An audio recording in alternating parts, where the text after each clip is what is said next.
From TAGTV, welcome to Panorama. I'm your hostess, Gada Hamadani. Today we're going to talk about romance scammers. Romance scammers, sometimes referred to as sweetheart scammers, take advantage of vulnerable people, especially divorced women, by posing as an eligible romantic prospect. Romance scammers are long form of social engineering. The scammer can take weeks building an interesting backstory that draws their victim in. But they often express strong emotional feeling in a short period of time, which keeps the victim psychologically engaged. They use words filled with love, share personal information, and sometimes even send their victims small gifts. Once trust is established, the new lover will soon have a problem, which requires money to fix. They will ask for money for a variety of reasons. It could be a personal emergency or some kind of financial hardship, like a failed business, street mugging, or crime victimization. Or sometimes fraudsters raise idea of investment and ask for relatively small amounts of money. While declaring their love and devotion for the victim continually, the scammer may directly ask for money to be wired to them, send a check or money order, and ask their sweetheart to cash it for them. These men are con artists who'll find a way to touch your heart and your pocketbook without a second thought. He'll take the time to chat with you every day for hours. His male attentiveness feels amazing because he knows it's probably been a while since a man has been this devoted to you. But beware, what he's really doing is he's looking for your weak spots. He uses these holes in your heart to get you to trust him. As you're bonding, he's telling you things like, "I love you, baby. I can't wait to see you, baby." Now he's ready to rein you in for the scam. Once he's done the work needed to capture your heart, he begins to sound desperate. He may say that he is in real trouble, and their messages sound desperate and worrisome. He will increase the chat and pressure for you to help him out for his jam. It's all part of the lie. You're in love with him and you don't want to see him suffer. You want to help him, so you give him the money he needs, and you never hear from him again. Some of the top warning signs is maybe they claim to have master's degree, but their writing doesn't sound like it. Other things they say in your conversations doesn't match up with their claim. Try searching your Valentino's past. More than likely, nothing will show up. You can't find anything concrete about who this man is or was. Thousands of intelligent women get caught up in these scams every year. Don't think this is all an exaggeration. It's fact. Women have given tens of thousands of dollars to men who seems deserving of it, but they weren't. Today we'll hear a story from a victim of a popular scammer among immigrants communities here in Canada. He's always steps ahead of his victims. And we have Raheel Raza, a Pakistani-Canadian journalist, author, public speaker, media consultant, human rights and anti-racism activist, and interfaith discussion leader. Raheel is accredited with the United Nations Human Rights Council in Geneva through the Center of Inquiry, CFI. She is a recipient of Queen Elizabeth Diamond Jubilee Medal for service to Canada and has received many awards for her work on women's equality, including the City of Toronto's Constance Hamilton Award and the Urban Hero Award. And in the studio, we have the victim who we agreed to refer to under the pseudonym of Rebecca to protect her identity. Welcome, Raheel and Rebecca. Rebecca, we're going to start with you. Could you please brief us on your story? How did you meet this perpetrator and how things went with him? I was going through a divorce, and I was broken. I was alone. I didn't have any family here. I didn't have any relatives here, and in my brokenness, I was totally alone. At that time, I went to my church, and my church invited this church leader to as a speaker in our church. When I went to him and found a similar story, as I came to Christ from a Hindu background, and he was also converted from another religion, and he said that our story so much match. Why don't we meet up for a coffee? Um, he took my phone number and he called me and to ask me what I was going through. And when I told him that I'm going through divorce, he asked me if who was my lawyer. And when I mentioned I do not have any lawyer, he said he has a lawyer. He's a lawyer and he can help me. For my next court date, he came to me. He came to the court with me, and he offered his help. He said he cannot do family court, but he can assist me in during my court proceedings. So I was so happy. I thought this man is a godly man who's here to help me during my tough times. After that first meeting at the court, he called me again and he said that he approached me right away and he said that I've been sent from God for him and it's a God's plan for our life. He is single and he has been single for longest time because this God wanted me to be with him. And next meeting, he gave me his book. Sorry, May I ask a question? Which year was that? this was 2014. Okay.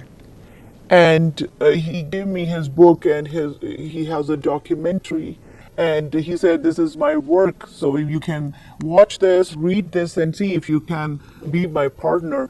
And after that, I approached few of our community people who knew him well. And when I mentioned his name to those community people, they said it's such a blessing that he has proposed me, and I should go ahead and say yes to him.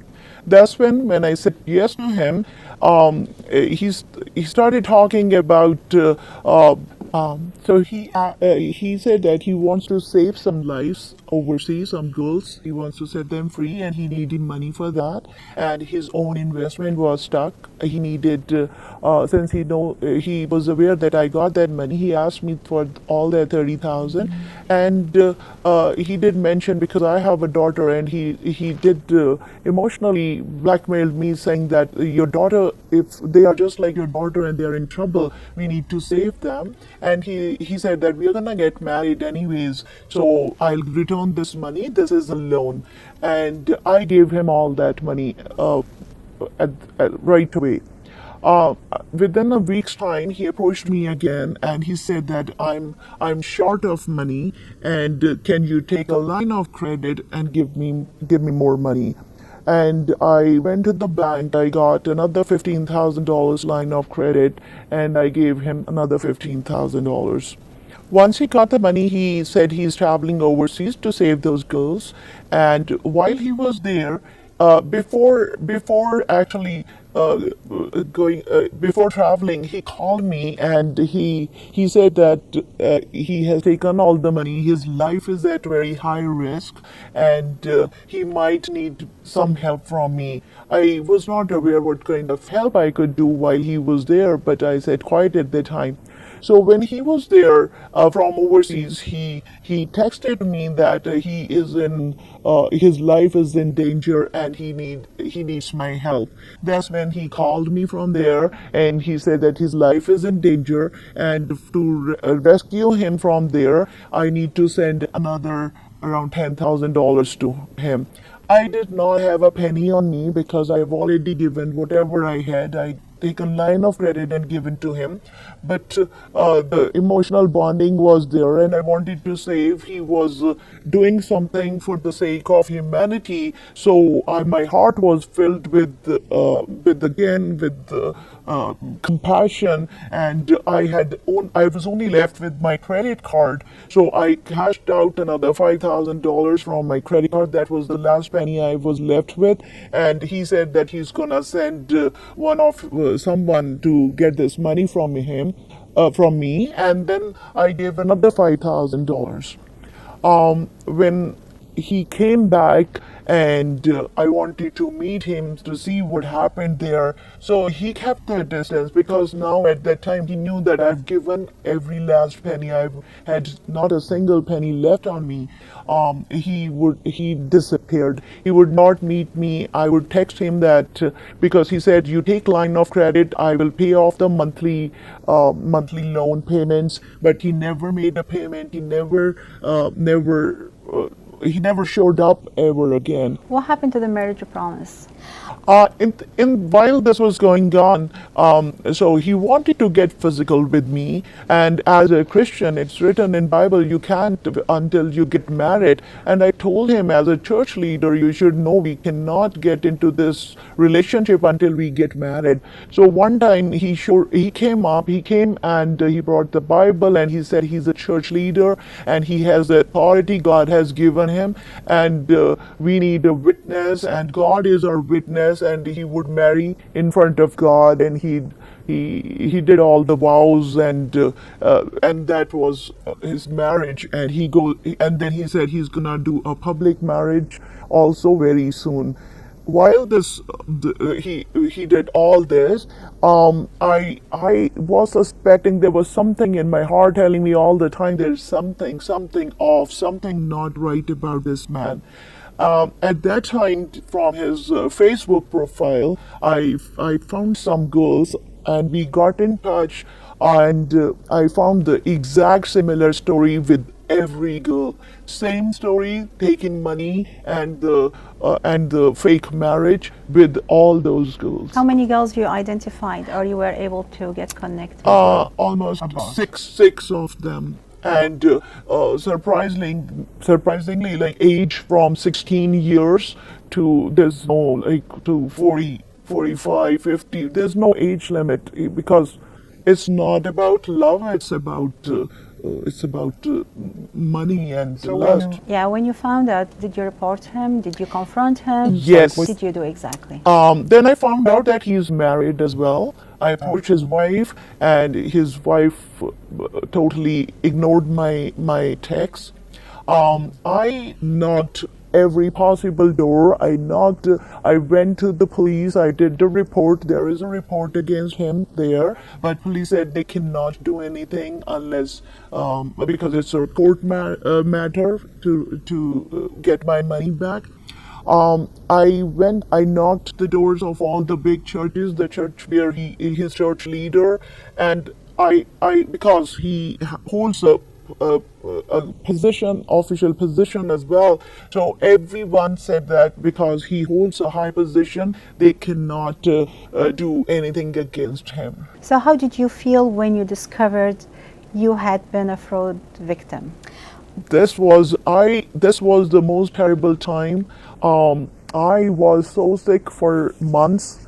It came as such a shock that because to a common person you can expect these things, but a church leader, a government official, this was totally, it came as a bullet. And I was sick, I was hurt, I was broken, and I took time off from my work because he robbed me of everything I had. So did you have a chance to talk to him, to confront him?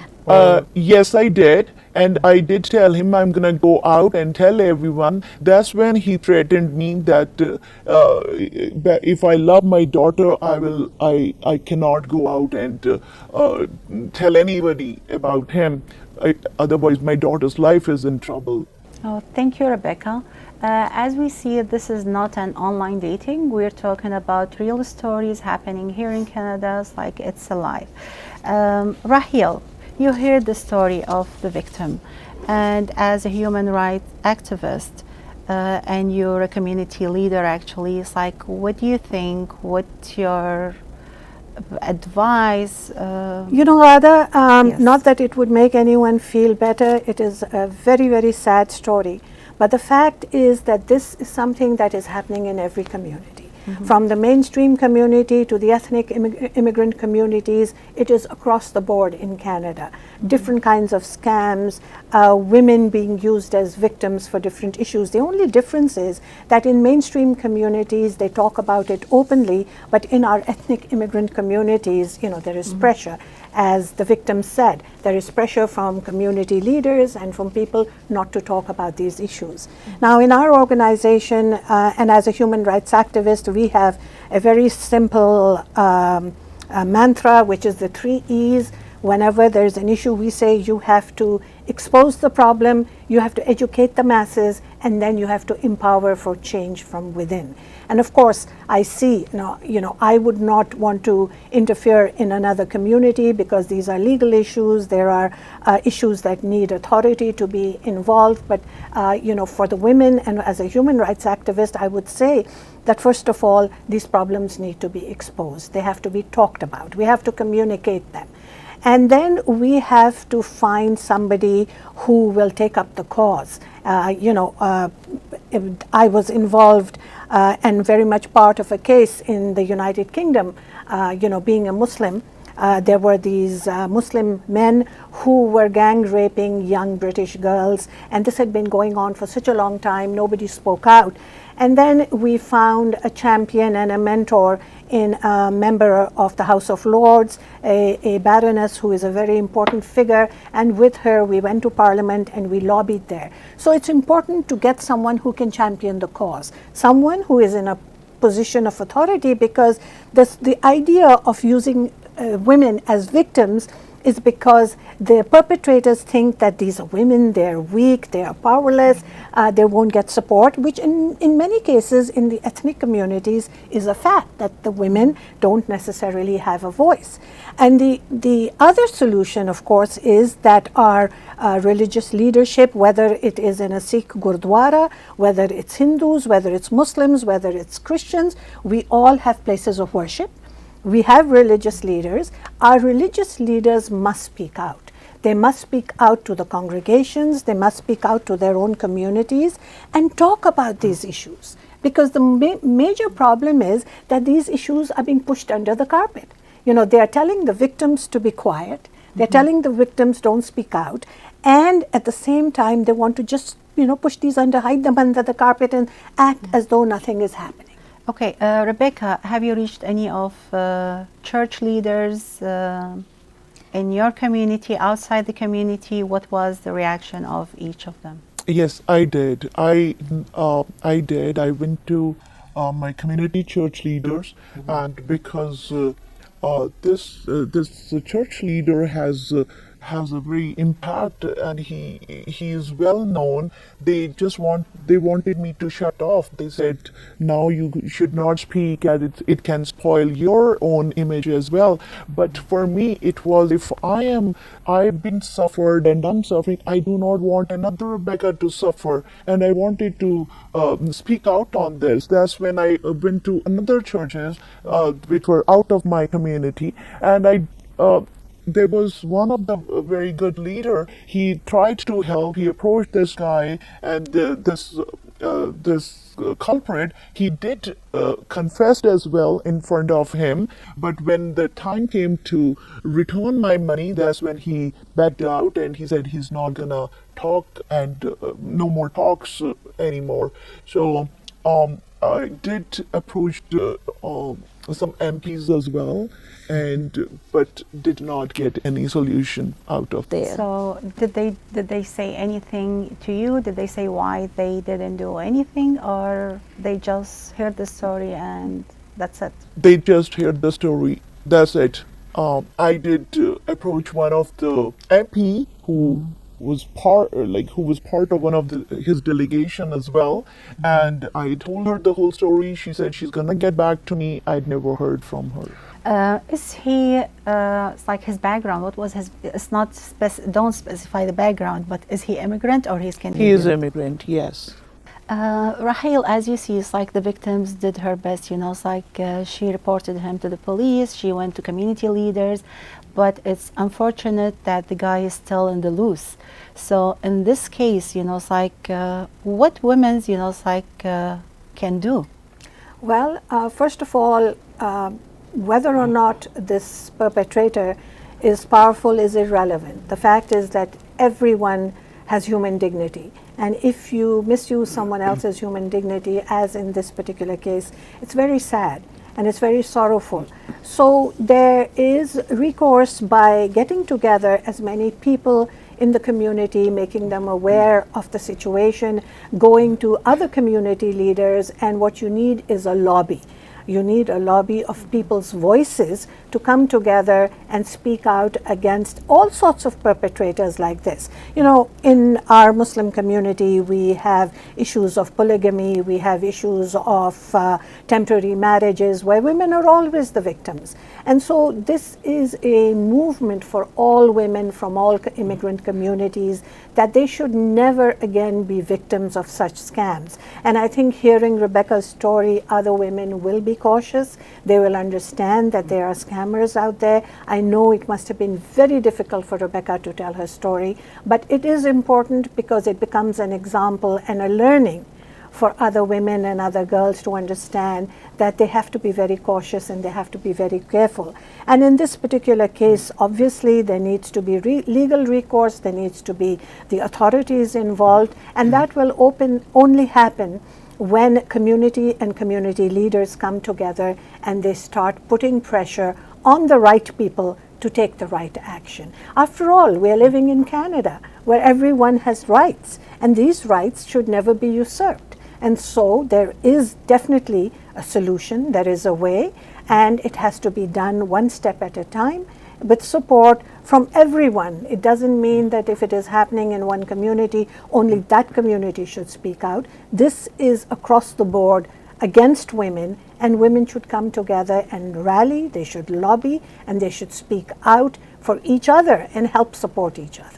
Rebecca, while you were, trying to reach out to other victims, were any of them, Canadian, or they were immigrants? Most of them were immigrants. Most of them were immigrants, and they were divorced or single, those who didn't have any family here, and they were the main victims. So as we see, it's the pattern which all the scammers and fraudsters they take. They try to get you into romance. They try to get you trust them, and then actually their goal is your pocket. That's what trying to do. So it's not only for women. This is happening to men and women. The FBI actually they have about $230 million a year loss to the fraud. So, and they said it's about only 15% were reported. So the loss actually is way more than this amount. So everybody has to be careful. So before you get involved in any relationship, try to investigate, the person you're going to get into, and we'll go from there. Raheel and Rebecca, I would like to thank you very much for coming today. Rebecca, we thank you very much actually for speaking up, and that's you had the courage and you're a strong woman. Wish you all the best. Wish you all the best. Thank you so very much, Gada, for becoming our voice. Been looking for somebody where this voice can go out, and living in Canada, living in this country, at least we expect that our rights and our voice is heard. And thank you to you. Before we close, actually, Raheel, we have the Me Too in the United States. We're starting in the United States. Actually, we can extend it to you to have it here in Canada. I don't know if those women can approach to your organizations, if you can help them to get their voice heard as well. Well, we need to have a day two movement, which means that it's not just about ourselves, but about other women. Women helping women is what we need. And we need to stand up for our sisters. Whoever is being victimized, we need to stand up for them. Okay, thank you very much. Thank you.